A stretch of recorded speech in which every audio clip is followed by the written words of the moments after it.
12, Telemann Fantasias for solo violin. In this series, we'll journey through 12 short masterpieces, each one with its own character, mood, and technical challenge.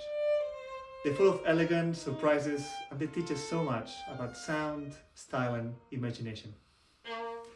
Today, we will begin with Fantasia No. 1 in B-flat major, lyrical poised, and the perfect doorway into the set, both from a musical and a pedagogical point of view. This Fantasia has 3 movements, a noble Largo, a lively Allegro, and a short, expressive grave at the end. Each one has a different side to Telemann's world, from dance-like rhythm to playful imitation to rhetorical, almost spoken gestures.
Now that you heard the Fantasia and how wonderful it is, let's dive into it a little bit.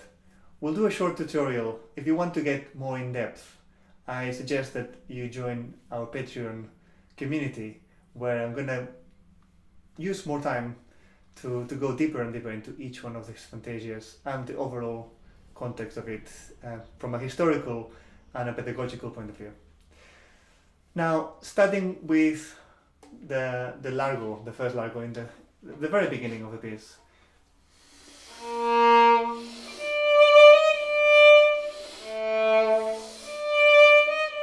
We have this wonderful dotted rhythm, which is very much like a Siciliana, a dance that was very popular in the Baroque time, and we find in many solo Bach and solo Telemann and many other music of the time. What's important here is as well to hear the implicit harmony that comes from the two voices, even though it's not played at the same time. We got the bass,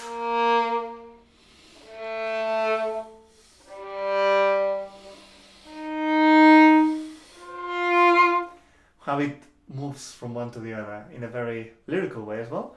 But even more than that is the melody.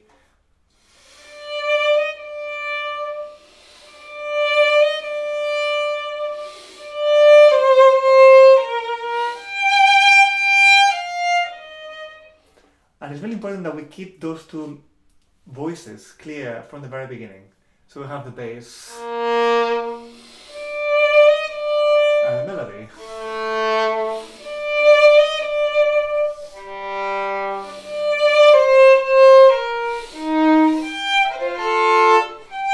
Etc.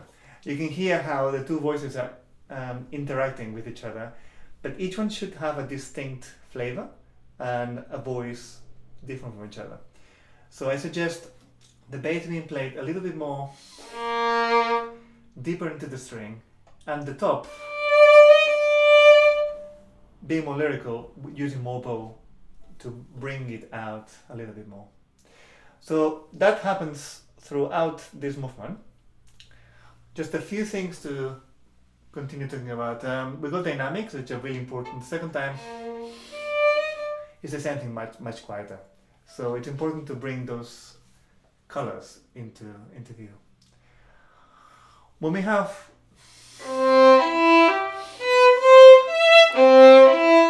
I like to see those bars, this is bar 13 onwards, like 1, 2, 3, 1, 2, 3, 1. So we divide the bar in two in this case, almost like a 6/8, and the beginning of it has a weight which disappears as we go through the bar, through the slur, and then we go to the next bar. So it's a diminuendo and a crescendo.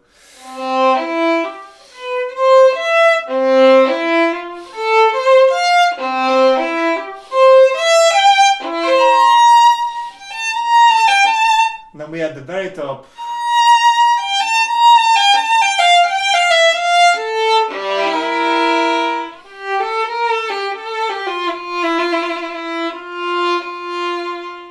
here I like a different color.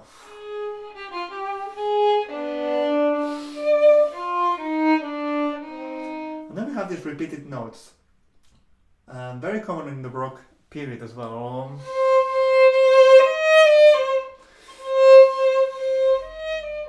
Each time a bit less,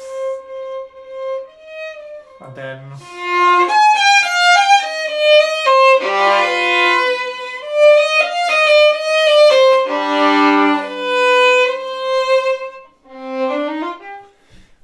in being a Siciliana, it's very important to have 1, 2 in the beat. And also because it's very lyrical, we need to really keep that sense of line going through. So we're always going somewhere with the music. We're not just static in one place. We are going from one to the other. Okay, moving on to the second movement, the Allegro. This one is quite different in a way that the character is much more playful. And I like how from the very beginning, it's asking us to use a very different bow stroke, very much faster, letting go of the sound much faster. doesn't work. It has to be light, it has to be playful. And it's much more extroverted as well. The other one is a little bit more inwards, like the grave will be later on as well. But this one is much more of an explosion of sound, and I really like that. I think the main thing to talk about in this movement is the string crossing, for example, or I'm being very clear. Like, as soon as we finish the movement, we're ready for the next one. And within that string crossing, we will lift the bow, but we don't have to try. Otherwise, it will be too harsh. So, sing each melody. So that again, we have the two melodies going through, and we need to hear that harmony going through.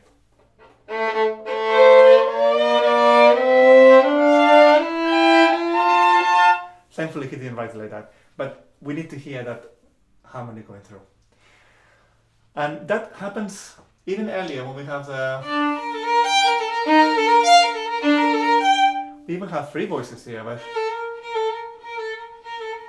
which shouldn't be too much, we shouldn't give it too much of importance, but then... So...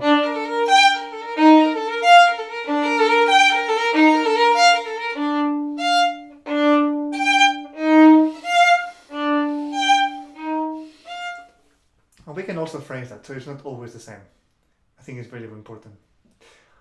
One last thing to mention for this Allegro is the sequences.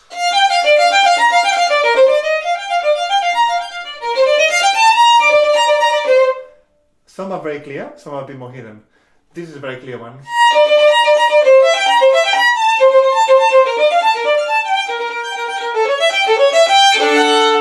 I think it's important to understand that so that we can then decide, are we going to get louder or softer, and why. So at the very beginning, I find this is a half wave point. It repeats again, so particularly I go less the second time, but it could be the other way as well. We have more of those, so we can change it next time.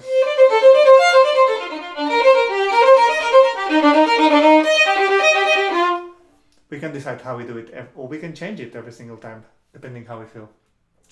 So those are the main things for the Allegro. Now, just to finish off with the grave. Again, the grave is much more, as the name says, grave. It has this gravity to it. It's got this kind of pull down, again, almost spoken as well. Like there is something that is very personal to it. And we have these appoggiaturas and pauses that give space to improvise if we want to, or just to enjoy the purity of the sound. It's more about expression and less about trying to show virtuosity.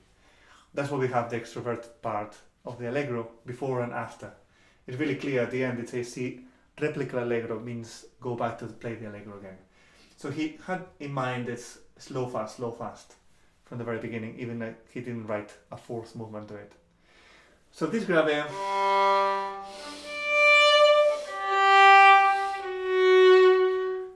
I think this is the main theme, and then we have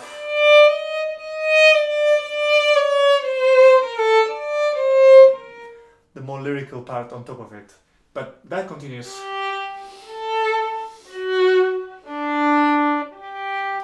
So it's important that we have again this view of the two different characters going through the whole of this Fantasia and bringing those through.